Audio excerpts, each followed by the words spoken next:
আজকে বিকেলবেলায় মেয়ের হঠাৎ করে আবদার, চলো না মাম্মা, চলো একটু বাইরের থেকে খেলা করে আসি। ওকে প্রতিদিন আমি ছাদে নিয়ে যাই, কিন্তু কি হয় বলো তো, আজকে বললো যে একটু বাইরে যাবে। আর বাইরে গিয়ে দেখি এখানে আমাদের তামিল মন্দিরগুলোতে পুজো হচ্ছে, তো সেই জন্য ঠাকুর নিয়ে যাচ্ছে। দেখতে খুব ভালো লাগে জানো তো, অন্য রিচুয়ালস বা ওদের অন্য নিয়ম হলেও জানো তো আমার খুব ভালো লাগে। আর ঘুটুম বুড়িও জানো তো এসব খুব পছন্দ করে। এই যে দেখতে পাচ্ছ নিয়ে যাচ্ছে, এটাই হচ্ছে ওদের ঠাকুর। আমি ঠিক নামটা জানি না, কিন্তু মনে হলো যেন কার্তিক ঠাকুর। যাই হোক, এরপর আমরা বেরিয়ে চলে এলাম কুটুম্বুরের খেলার জায়গাতে। এখানে এসে কুটুম্বুরের দুষ্টুমিটা দেখো, ওর বড় বড় দাদাদের সাথে খেলা করবে। ছেলেগুলো দেখছো ব্যাগে করে ব্যাট বলে, জানো তো সত্যি কথা বলতে কি, এই বাচ্চাগুলো জানো তো খুব ভালো, ওরাই প্রতিদিন আসে, ওরাও খেলতে আসে এখানে। জানো তো একটা স্কেচিং বলে একটা খেলা হয়, সেটা বৃহস্পতিবার, শুক্র, শনি, রবি এই 4 দিন হয়। আর তাছাড়া সব মঙ্গল বুধে এখানে কোনো খেলা হয় না, মানে অন্য বাইরের বাচ্চারা এসে খেলা করে। তো এখানে এসে ঘুটুম্বুরি দেখো, এই দাদাগুলো ঘুটুম্বুরিকে বলছে, মানে ঘুটুম্বুরির দাদাগুলো বলছে, দেখো আন্টি, বনু হচ্ছে একসঙ্গে ব্যাট বল দুটোই করবে। ওরা এগুলো বলছিল আর হাসাহাসি করছিল। আর এই যে দেখছো বাচ্চাটা বলছে, বনু তুমি ব্যাট করো, আমি তোমাকে বল করছি। কিন্তু কুটুম্বুরি কে শোনে কার কথা, ওটো নিজের মর্জিতে চলছে, নিজেও খেলেনি আর ওদেরকেও খেলতে দিচ্ছে না। এইভাবে কুটুম্বুরি পার্কে গেলে দুষ্টুমি করতে থাকে। আর জানো তো এখানে বাচ্চাদের পার্কগুলো না খুব ভালো। আর এখানে অনেক বাচ্চা আছে, মানে কি বলো তো, বাচ্চারা সবসময় ঘরে থাকে, তো এই জন্য বিকেলবেলার দিকে না ওরা এলে না খুব মজা করে। আর আমার ছোট্ট মেয়েটা ওদের সঙ্গে খুব খেলাধুলা করতে থাকে। এই যে দেখছো না, এতক্ষণ ধরে ব্যাট বল নিয়ে খেলছিল, হয়ে গেছে, এরপরও ফুটবল নিয়ে খেলবে।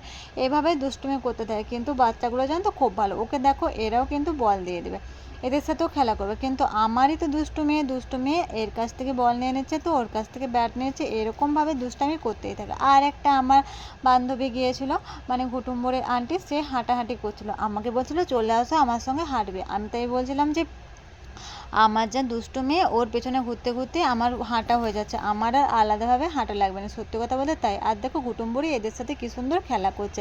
ছোট তো, ওদের মনে না আছে চিন্তা, না আছে ভাবনা, ওরা ওদের মতো প্রজাপতির মতো উড়তেই থাকে। আমিও চাই আমার মেয়েটাও যেন মুক্ত পাখির মতো উড়তে পারে। আমি আমার মা বাবা বা বাড়ির লোক সবাইকেই বলে, আমি চাই আমার মেয়ে পাখির মতো উড়ুক, ওর যেন কোনো পরাধীনতা বলে কোনো জিনিস না থাকে। ভবিষ্যতে কি হবে, অন্যের বাড়িতে কি কি করবে সেটা আমি জানি না, কিন্তু আমার কাছে যেন ও ভালোভাবে মানে পাখির মতো উড়ে যেন নিজের মতো স্বাধীনভাবে বাঁচতে পারে। প্রত্যেক মা বাবা আমার মনে হয় সেটাই চায়। আমি সেই জন্য ছোট্ট কুটুম্বরিকে নিয়ে প্রতিদিন চেষ্টা করি একটু বাইরে বেরিয়ে যাওয়া, একটু ওকে নিজের মতো খেলা করানোর। হ্যাঁ, হয়তো আমি সারাদিন বাড়ির কাজ করার পর আমার অনেকটাই কষ্ট লাগে, কিন্তু কি বলতো, আমার মেয়ের খুশির কাছে আমার কাছে মানে তার থেকে উপরে কিছুই হয় না। এখানে দেখো কুটুম্বরির সাথে আরেকটা কুটুম্বরির সাথে চলে এসছে খেলার জন্য। এরা দুজনে মিলে হচ্ছে খেলতে আছে। আর এখানে নেটগুলো বলতে এখানে যে ভলিবলের খেলা হয় না তার জন্য। আর এখানে এসে দেখো কুটুম্বরের সঙ্গে মানে পেছনে ঘুরতে ঘুরতে আমি একদম ঘেমে গেছি। কি করা যাবে, মেয়ের খুশির জন্য মায়ের তো এইটুকু তো সহ্য করতেই হবে, তাই না? আর এখানে এসে কুটুম্বরের কি না করছে, এখানে অনেক আন্টিরা বসে আছে, তাদের কাছে একবার যাচ্ছে। এখানে কিন্তু এই জায়গাটা মেনলি বাচ্চাদের খেলার জন্য, এই জায়গাটায় কিন্তু মানে চারদিকেই খেলা যায়, কিন্তু এই জায়গাটা মেনলি খেলার জন্য। আর ওখানে যে দোলনাগুলো আছে, ওখানে যেও মাঝে মধ্যে দোলাদুলি করে। তো কুটুম্বুরির কথা কি আর বলবো, ও এপাশ ওপাশ করতেই থাকে। আর এখানে দেখছো খেলাগুলো, বাচ্চাগুলো দেখছো তো, এত বাচ্চা আসে জানো তো, প্রতিদিন তুমি ধরতে পারো যে 500 থেকে 1000 জন বাচ্চা আসে। আর যার যাই খেলা হোক, বাড়িতে মানে বাইরে এসে যে ধুলো যদি ওরা দেখতে পায়, তার থেকে আর কোনো ভালো জিনিস ওদের জন্য হয় না।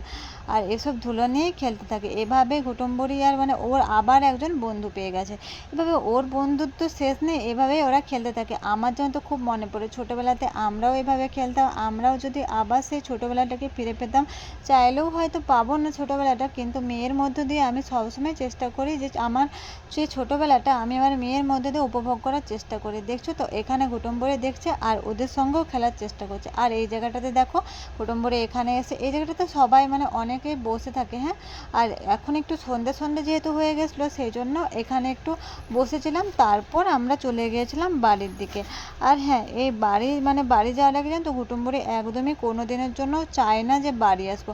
ছোট বাচ্চা তো বাইরে থাকতেই বেশি পছন্দ করে, এই জন্য মানে বাইরেই খেলাধুলো করবে। আর কিন্তু বাড়ি তো আসতেই হবে, বাড়িতে তো অনেক কাজ থাকে, তাই না? এভাবে একটুখানি করে ঘুরিয়ে ওকে বুঝিয়ে বাড়িতে নিয়ে চলে এসে, আর